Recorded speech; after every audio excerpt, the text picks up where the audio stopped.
I'd like to thank Reverend Rachel for sharing the pulpit today, for Roger and John for helping to bring me here, and Kate. My mother's parents were members of the Unitarian Universalist church in Weston, Massachusetts. My grandfather loved to sing in the choir. My father was a United Methodist minister who had a 40-year career in New Jersey.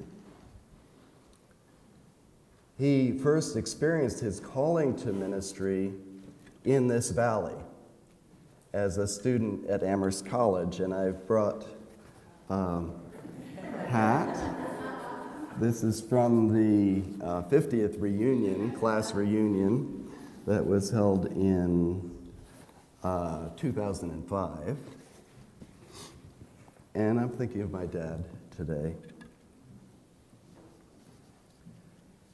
When he heard that his granddaughter was going to Williams College, he blanched, but soon got over it. My father's loyalty to Amherst and to this place runs deep. He had the good fortune of encountering a giant of a man at Amherst College, whose name is Thayer Green. You might have known about Thayer. After fighting in World War II and helping to liberate concentration camp there and other impressive encounters with confronting the problem of evil, essentially, he came back and was the associate minister at the Congregational Church here in Amherst. But when that pastor left to another pulpit, he became the minister of the church and the chaplain of the college. And my father had the experience of Thayer Green being his chaplain and directly influencing his calling to ministry. I met Thayer Green in his 90s and had the blessed opportunity of working with Thayer in a therapeutic relationship. And when Thayer declined in years, he directly handed me over to my dear friend and mentor, Dr. Ed Tick. And we've been traveling together in important work, deep work. What I have appreciated about Ed, with all of his pilgrimages to Vietnam and to Greece and the books that he's written, is how he is clearly saying to many people, anyone who is listening, it is known how to heal the wounds of war, Pete. It is known. It has been known for thousands of years.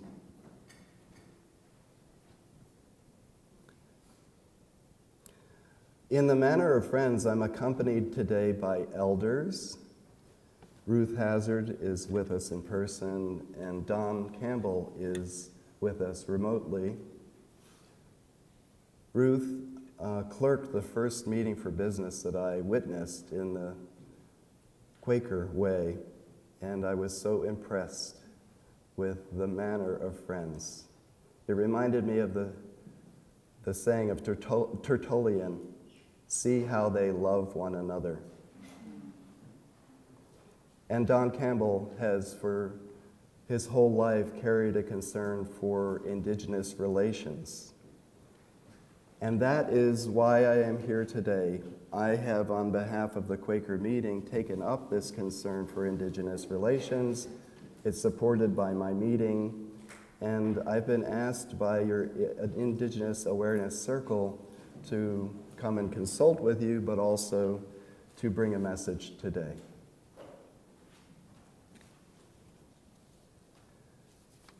I'm no longer preaching every Sunday. I'm not studying the Bible like I used to. In fact, when I came to the Quaker meeting, I put the Bible aside. It was a kind of fast for me for about a decade.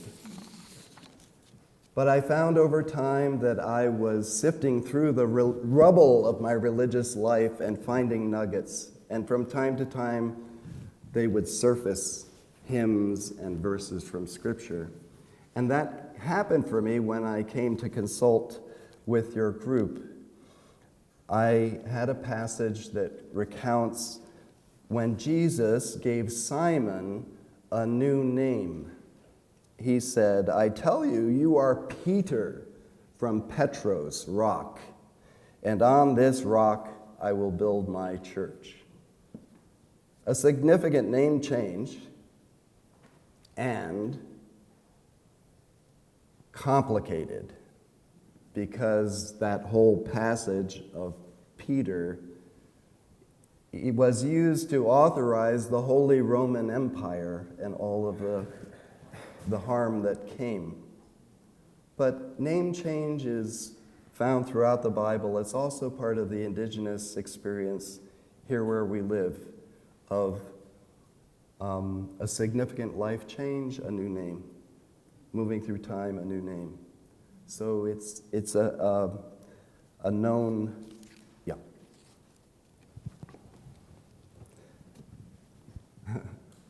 My challenge today is not to preach.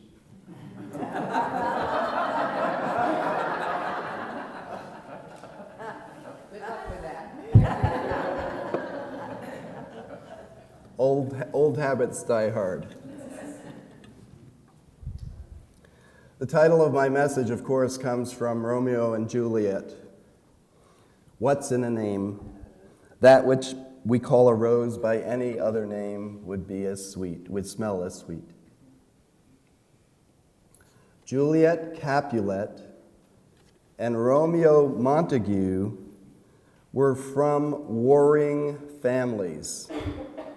Their names signal the crisis in this tragic tale. I have not come here today to tell you to change your name. The Unitarian Universalist Society of Amherst. It's not my place. Rather, I am here as friends from a neighboring congregation to witness you holding the question, what about our name? The story's told of when William Penn first met George Fox, who's credited as one of the founders of the Quaker movement. It's said that Penn, as the son of a British admiral, wore a sword. And he asked Fox, "What should I do about the sword?" And Fox said, "Wear it as long as thou canst." Now, it turns out that's an apocryphal story. It only appears in the 1800s, but it's reflecting a deeper message that does come directly from George Fox. He wrote, "And look, whether the seed of war is in thee. If it be there, it will bring forth fruit. But war is not in the lamb's seed, for the lamb's seed suffers war." And from that, we derive in the Quaker community that test. Is the seed of war in it? Any decision, any engagement, any possession, is the seed of war in it? So to the question, what about our name? I invite you to attach that test. Is the seed of war in it?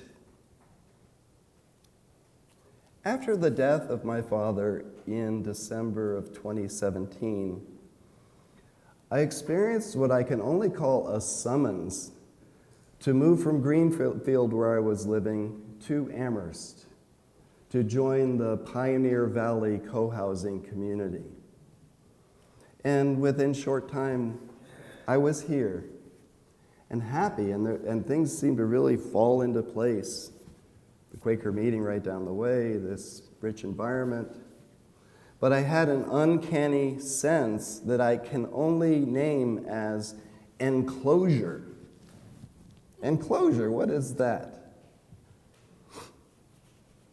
I soon realized that the names of the places put in stark relief the structures erected for the comfort and security of white settler descendants like myself.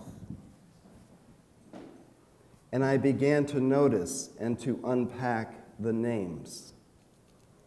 Amherst, as you've been considering, the town is named in honor of Sir Geoffrey Amherst, Commander-in-Chief of the British forces in North America, who wrote to Colonel Bouquet at Fort Pitt, quote, "You will do well to try to inoculate the Indians with smallpox by means of blankets, as well as to try every other method that can serve to extirpate this execrable race."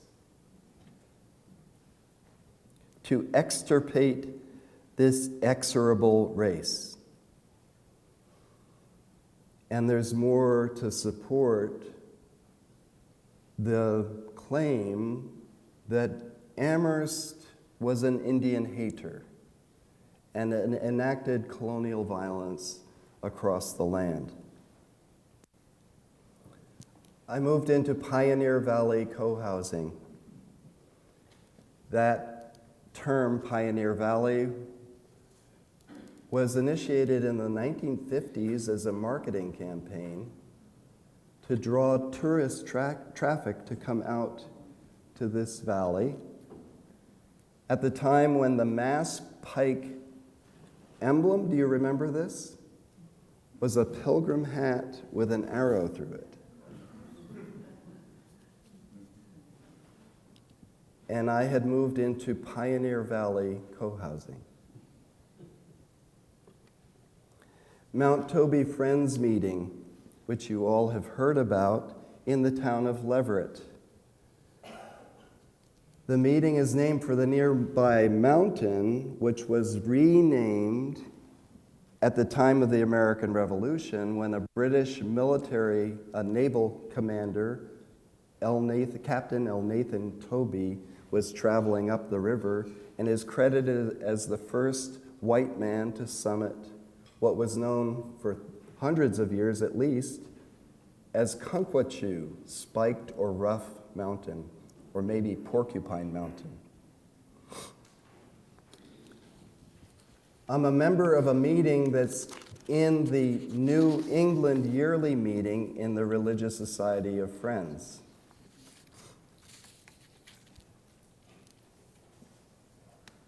That name, New England, was used first by explorer John Smith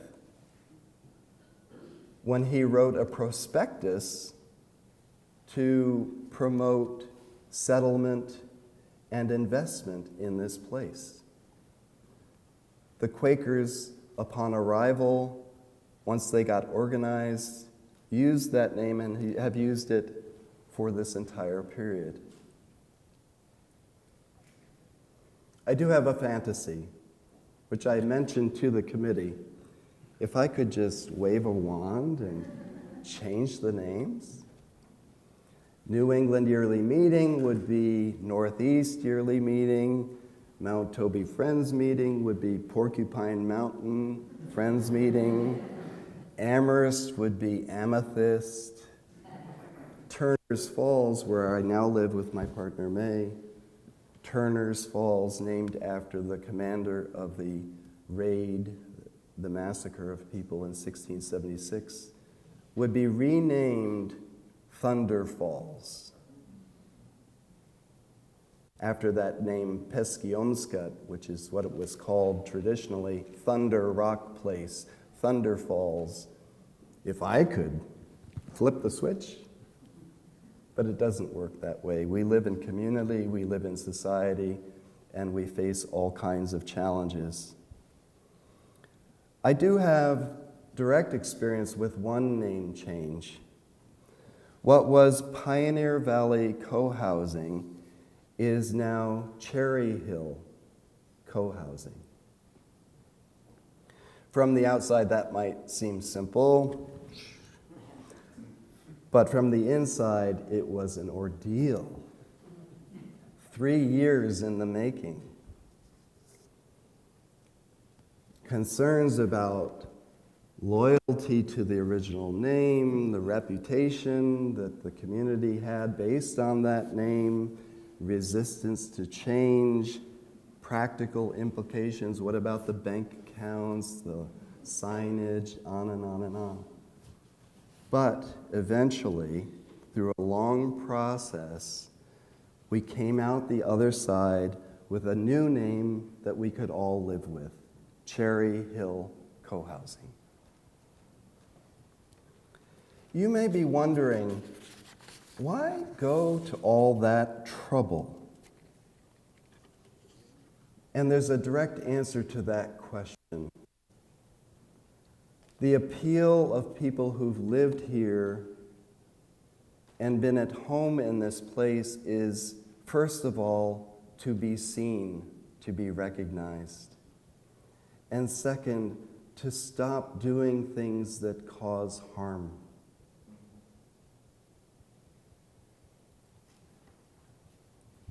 People we meet on the Red Road, as it's called, not a racial designation, but a spiritual path, the Red Road, are picking up the pieces in a landscape where the worst things imaginable have already happened. Today, many would apply technical terms like ethnic cleansing and genocide. But the lived experience speaks for itself.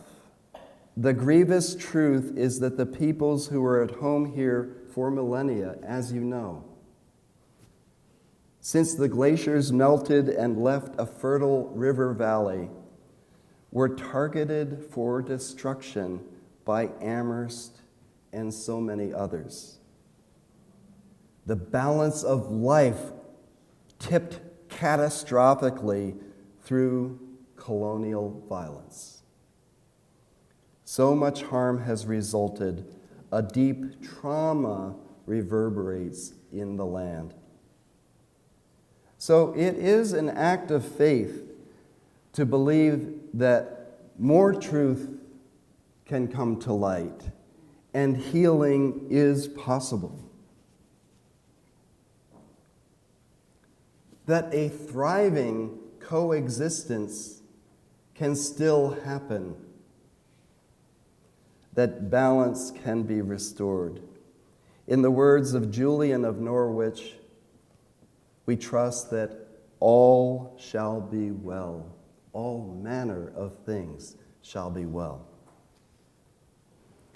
Native kin are in resurgence across Turtle Island. Our Nipmuc and Abenaki near neighbors are here extending friendship, teachings, sacred instructions, and at times asking for collaboration as we seek together to live in a good way. How will they know that we are ready? What signs will they see? What if we continually test with every fiber of our being, is the seed of war in it? What if we continually seek what love and light require? What would stay the same? What would change? My advice is don't change your name if it feels forced. If it is a change in name only, if it is disconnected from communities impacted by colonial violence. Matthew's here, and I want to mention how important it's been to be sure that the Odinong powwow takes hold here. That word Odinong is Ojibwe. It means where hearts gather. We are being invited, friends.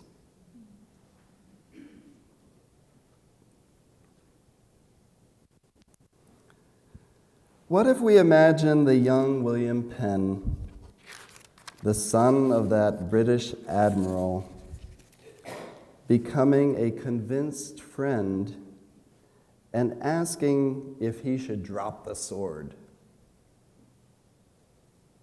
Hearing the answer, I advise thee to wear it as long as thou canst.